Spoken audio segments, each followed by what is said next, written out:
Electro Talk. I'm Kent Shuffle. Thanks for being with us. Jim Schrader's here. Welcome. Hi, Kent. And Pat Gowan's alongside as well. Welcome, Pat. I can't. Pat, Representatives Bill Enyart and Rodney Davis have introduced legislation that would make it legal for the Corps of Engineers to dredge outside the regular navigation channel in the Mississippi so that they could keep that channel open during low water levels. Bottom line is it a good idea for the Corps to be able to do that, or considering the budget and everything else, should we be saving those tax dollars and just let traffic slow down for a while? I'm presuming that the real reason for the bill is not whether or not they can dredge outside the channel, which seems like an issue almost too esoteric for federal legislation, although I understand with the Corps of Engineers and the rivers, nothing is too esoteric for federal regulation. Portion of that bill would call for managing the Missouri and Mississippi rivers together, and I think that is the key to why Representatives Enyart and Davis have sponsored this bill, because when the Mississippi River got low during the drought of 2012-13, the Missouri River water flow, which could have raised the level, was being controlled by the Corps of Engineers on a separate paradigm. The Corps does not manage the Missouri and the Mississippi River together, so they were managing the Missouri for the needs only of the Missouri River and the Missouri River Basin without regard for what happened on the Mississippi. They could have helped the Mississippi more than they did, but perhaps at the expense of some interests along the Missouri, and that's the way it's done. And I think this bill would mesh the interests so that you'd be balancing the interests of the Mississippi, a lot of which has to do with this navigation, against the needs of the Missouri, and that presumably would be a more effective approach, I would think, for managing both. Certainly more effective for the Mississippi. These are congressmen whose districts are interested more in the Mississippi than the Missouri, and the opponents of Missouri River Valley may very well point that out at some point. But I think that portion of the bill is what's significant here. With that being the case, does the bill stand a chance of passage, or will the states along the Missouri River band together to make sure that it does not go forward? Well, I wouldn't be surprised if they did exactly that, and the other states involved with the Mississippi would join in with these guys. The Mississippi is a longer river than the Missouri, I think, or is it? Maybe it's not, actually. I don't know which touches more states, but either way, that could be an interesting fight, and I don't know how the rest of the country would lean, but the Mississippi is so valuable for the movement of commerce, particularly large bulk goods like grain and coal. It's hard to imagine it would not have a lot of supporters even away from the river basins. Jim, the representatives from the area, Bill Enyart, Rodney Davis, have introduced legislation that would allow the Corps to drill outside the regular 9-foot navigation channel. Is that a good idea, or should we be spending that money?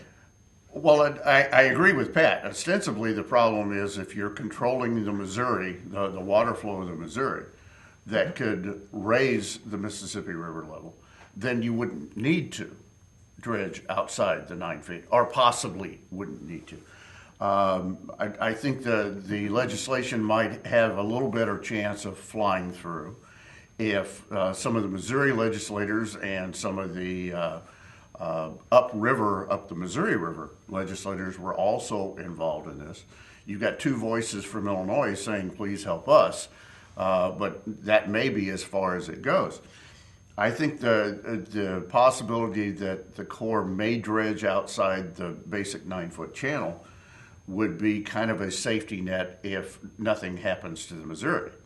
If you don't potentially raise that level with waters coming down the Missouri River, then you may have to dredge outside that 9-foot channel, get a little more width there, or a little different passageway. There's much more cargo, billions of dollars worth of cargo flowing down the Mississippi every year.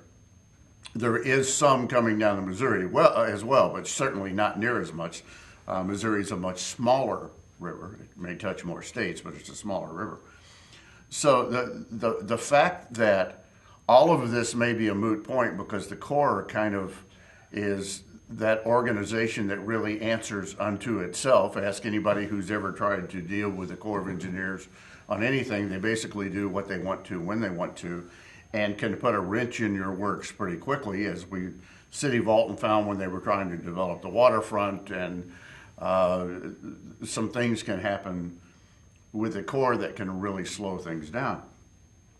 What we have proven, however, is especially with fuel costs the way they are, if we have to go with lighter barges because the river is not as navigable, not as deep at that point in time, we are increasing the cost of those goods that are ultimately passed back to the consumer. They just will, because the transportation costs are higher. If they can go a little deeper in the channel or a little wider and give a little more flexibility there, that might help in these times of drought. It would be great if we could have a river policy that is the best for all, but you're always going to have those local interests that it's not necessarily going to be the best for all. If you're the upper Missouri or the upper Mississippi or the lower Mississippi, those areas are going to be more worried about themselves than all the rest. To fully understand, you've got to remember you're balancing the interest of navigation versus the interest of irrigation versus the interest of flood control versus the interests of recreation in these river areas, and it's hard to prioritize these things. So you might make things better for shipping on the Mississippi, but take out water sports along the Missouri, or in some cases you may make things better for navigation and flood somebody's home. The Army Corps of Engineers, by having the audacity to mess with nature under the mandate of Congress, has got an awkward balance on its hands all the time. We really didn't have this problem until man decided where the river was going to flow. When it was free flowing, it kind of came and went as it were, and now with the locks and dams that are in place, man has decided, the levees, man has decided where the river is supposed to be. And every once in a while, God says, no, we're going to show you that I'm still more powerful. Proof being, we're now on the 20th anniversary of the flood of '93, when God said, no, you're not going to keep me in those banks. I can show you how mean the Mississippi can get. And once you've changed it, you've taken on the responsibility. You can no longer step away and say, let nature take its course, because you've already altered nature. So you put your hands on it, you're responsible. We need to take a break. We have more coming up right after this. I decided to come to Lewis and Clark because it was close to home, inexpensive. I wanted to become a computer graphic designer, also become an animator as well. Hopefully with this degree, I could break into the video game industry or the film industry. Affordable, close to home, cutting edge technology. Lewis and Clark.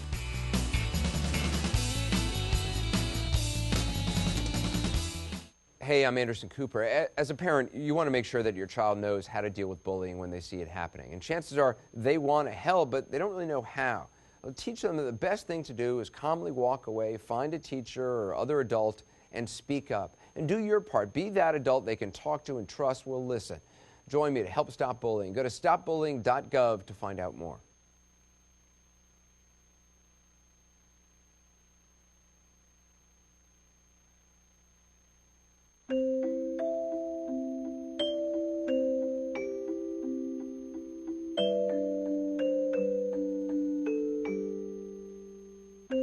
Lead paint poisoning affects 1 million children today. If you're pregnant or have young children and your home was built before 1978, you could be at risk. Learn how to protect your family. To find your home's danger zones, the health effects, or just to find help, log on to leadfreekids.org.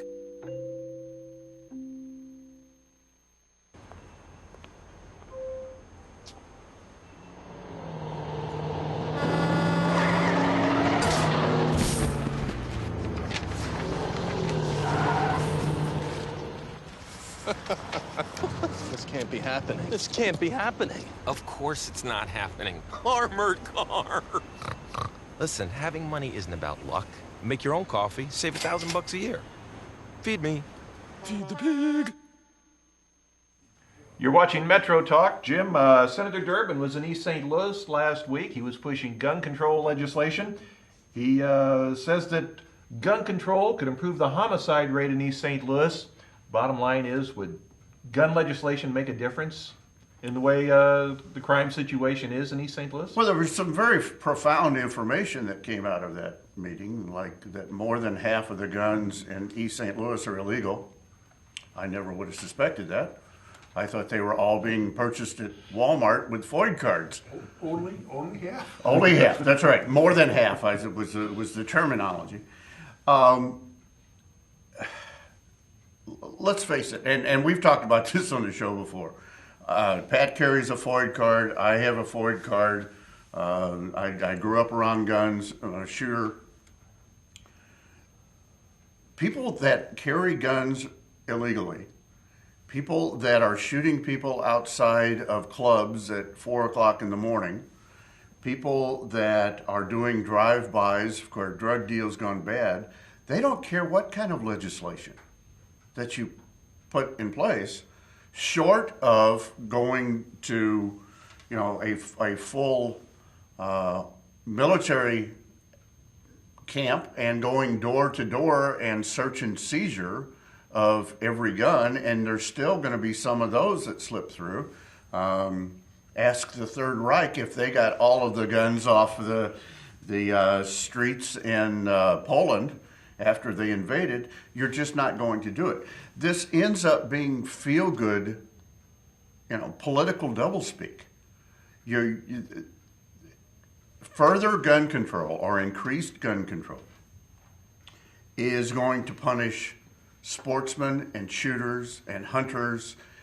Law-abiding gun owners are the ones that will be punished by increased gun control methods. Illegals don't care. There were 540 murders in Chicago last year, wasn't it? It averaged out to a little over one a day. Okay, those weren't committed with legal guns. Those weren't people going down to Bass Pro Shop and filling out the paperwork and showing their FOID card and waiting the 72 hours for their handgun to pass and a background check to pass. That's not where those guns are coming from. With the exception of Sandy Hook, most major gun crimes that hit the national news are not committed with assault-style weapons. That I'm putting that word in quotes, assault-style weapons, and aren't necessarily committed with ammunition magazines in excess of 10 rounds. As we've talked about before, in about 2 seconds, I can drop a magazine and reload. That's how long it takes.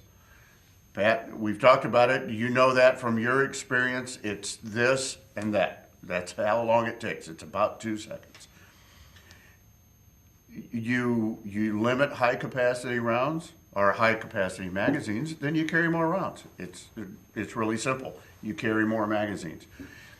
Adam Lanza in the Sandy Hook murdered 26 people in less than 5 minutes. Okay? If that place had cops armed to the teeth on the parking lot, some of those murders would have happened before the police could have gotten to the building to react. That's just a fact.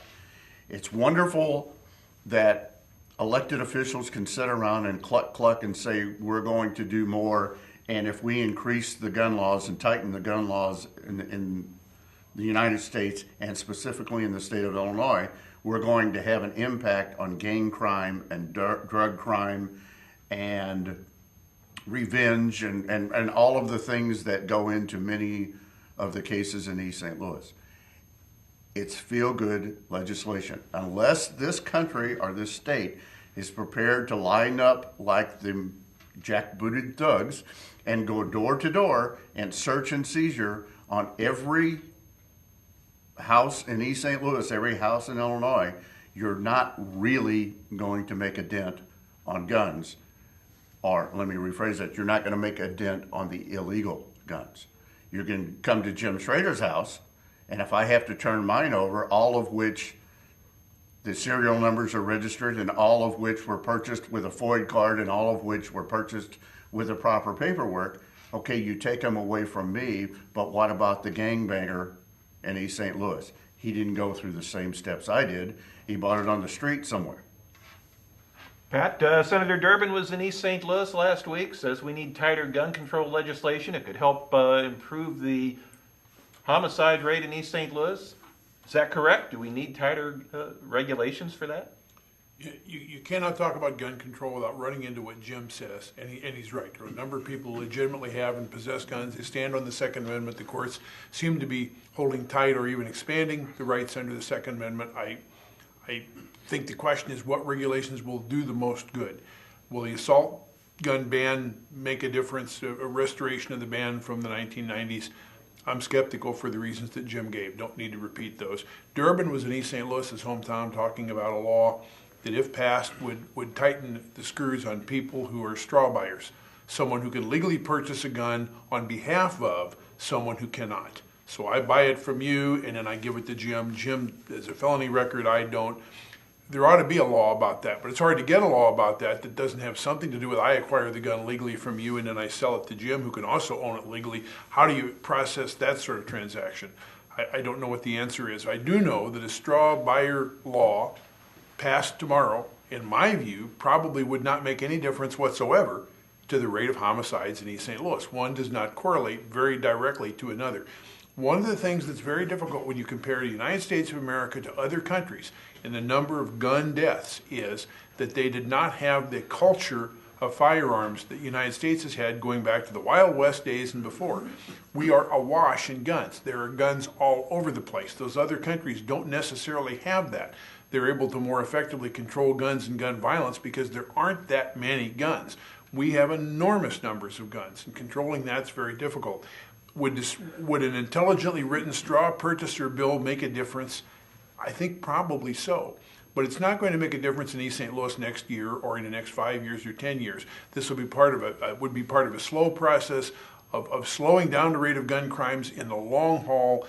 You'd have to fight the NRA and legitimate gun enthusiasts at every step of the way.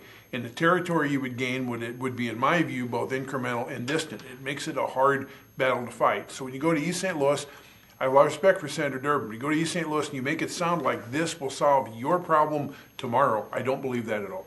And unless the United States, or specifically the state of Illinois, are ready to dig deep and build more prison cells, a slap on the wrist for a straw buyer is just that. And 30 days in the St. Clair County Jail is a slap on the wrist because I'm going to come out and do the same damn thing again because there's too much money in it. And as a federal crime, even the federal prisons are still overcrowded. Any way you look at it, we're already having a hard time having enough money to keep the people who do violent things behind bars, let alone add to the roster of prisoners who really haven't done something overtly violent. We don't ever seem to look at these things holistically, look at the whole picture. What will the effect of this and this and this be? And I think somebody needs to really stand back and look in a very large scope and see how the pieces fit together, because individual pieces probably don't make much difference at all. We need to take another break. We've got more coming up. I chose Lewis and Clark Community College because my dentist and my dental hygienist both highly recommended this school for the dental assisting program and dental hygiene program. And I feel completely prepared after going to just a couple semesters here. I feel like I know what I'm doing now. These great teachers, I feel like I can have one-on-one chances with them. So I feel completely prepared thanks to this college. Highly recommended, fantastic atmosphere, and great teachers. Lewis and Clark.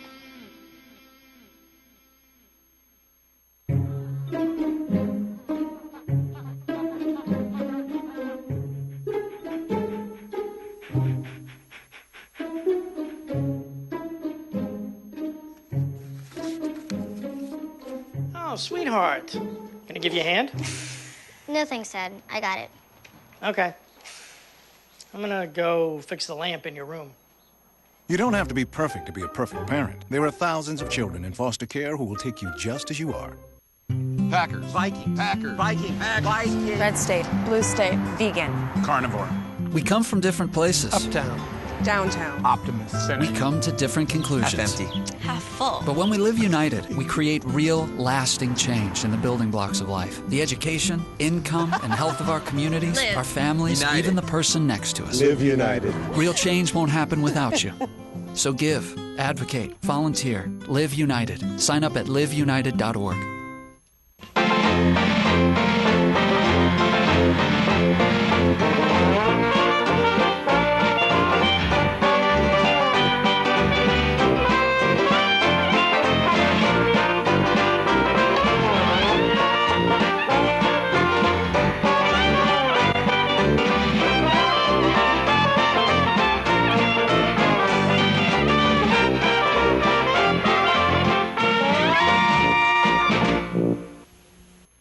Metro Talk. I'm Kent Scheffel. Jim Schrader and Pat Gowan are here. Pat, one of your colleagues at the Post-Dispatch, Bill McClellan, has written a column saying that military funerals, the full military rites, should be reserved for veterans who were involved in combat and not for veterans such as himself who were in support roles. He's made national news because of that column. Do you agree with this view? I think the emotion has eclipsed the reason behind the column. You think? A fellow in Highland, where I live, yesterday, this is being taped on Tuesday, when the body of Corporal Ripperda, killed in the accident, when the body of Corporal Ripperda returned to Highland yesterday, one of our photographers, J.B. Forbes, was there, and a fellow, upon finding out J.B. was from the Post-Dispatch, was lambasting him for having any association with the Post-Dispatch and Bill McClellan because of the terrible column he wrote. Never mind that J.B. was one of two journalists who risked their lives to tell the stories of the Marine National Guard members who are clearing the way for Americans to come home from Afghanistan. J.B. himself, a hero among journalists who'd have no military rights at his funeral if he were to have been killed that way, even though he was protecting democracy just the same. The point Bill was making, and I think it's a point I made in answer to the last question, really is a holistic view of what things cost, what we can afford, and what we cannot afford. And emotionally, we want to provide a dramatically fitting service for everybody who ever wore a uniform, and that's a very nice thing. But can we afford it, and is it worth money that it might, for example, take away from supporting troops who are already in a war zone? Is a dollar spent on commemorating somebody who peeled potatoes in Idaho through the entirety of his military service? Bless him for serving, but is it worth taking a dollar away from doing something for troops in a war zone in order to make this possible? Bill's point was there are veterans organizations and others who can easily take up the slack for some of what the government spends, the federal government, the state National Guards, on these kind of funerals. By Bill's count, there have been 144,000 of them in Missouri since 1999, and he's talking about now about 729 of them a month. I've gone to electronic bugles because it's hard to afford a bugler at every one of these things. I understand the emotional attachment for all of our soldiers and what every one of them has done, and God bless them all.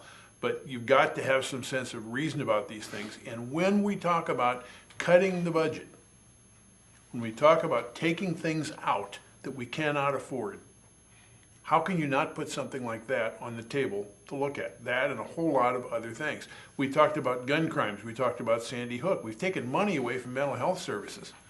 You know, maybe Lanza wouldn't have done what he did if he'd gotten the right kind of mental help. Maybe he wouldn't have done what he did if the old kind of mental care was available, but we're not willing to spend the dollars for that. Are we prioritizing one against the other? Because there's a finite pot of money in the government, and if we don't make the kind of choices in government that we make as a household. In my home, what we can afford and what we can't afford is measured holistically. In the government, it really is not. And I think that was the point that Bill was trying to make. Bill likes to be provocative. Anybody who thinks that he's upset at the amount of criticism he's gotten doesn't know Bill very well. He probably relishes it. He wouldn't have said it just to be provocative, but he doesn't mind being provocative to make a point. I think a lot of the people who piled on against Bill have missed the point. I think that was the exact point of his column, was if we're going to complain about how imbalanced the budget is, you can't balance the budget without goring someone's ox here. We talk about it in the state of Illinois, we talk about it federally. What he was saying is if it costs roughly, I think he said $400 per ceremony, and there's 729 a month just in the state of Missouri at $400 per, and multiply that by probably a similar number in the other 49 states at $400 per, when we're saying, well, we can't devote this amount of money to the troops, or we can't devote this amount of money to this program, or to mental health, or to childhood education, or to dredging the river. I mean, fill in the blank. Whatever we need to do to balance the budget, I think Bill's point was we have to look at everything. And this is something that has always occurred, and I guess always being a figurative term, but in recent memory, I'm not sure exactly when that would have started, possibly Civil War maybe. I really don't know. My dad was one of those guys who served his hitch in Korea after he was drafted, hated every minute of it. He had to qualify and train like everybody else, but because he was a carpenter and a builder by trade, he was basically assigned to the Corps of Engineers, and he and his platoon built bridges and roads, which was a scary thought for him. He hated the TV show MASH because of the opening scene when the ambulance is coming back down the road. He said, because we would just get done bulldozing a road through the jungle, and the first thing to drive on that road was always an ambulance. You know, it was a bad memory for him. When my dad passed, we had a government-supplied flag, but because he so hated the time that he served in Korea, he felt like he was captive for that 18 months. We didn't go with the full, military funeral. We didn't go with the bugler and all of that stuff. We did have a flag for his coffin, which was not particularly out of order. In Bill's case, I think he makes a point that we have to look, if we're going to balance the budget in the state and federally, we have to look at every dollar we spend, and some formerly sacred cows may need to be gored here. A military service is a beautiful thing. It is a very sad thing. And for the Marine Ripperda that just came back yesterday, the fact that we sent a contingent of Marines to the airport to retrieve that body, bring it back to his hometown of Highland, because he was killed basically in a combat area, though it was by an accident. I think that's something that needs to continue. But can we continue to have 4 people standing there, 3 with a flag and 1 holding a battery-operated bugle for 729 times 50 times 12 months a year? That gets expensive. That's going to do it for Metro Talk. I'm Kent Scheffel. Jim Schrader and Pat Gowan have been here. We'll see you next time.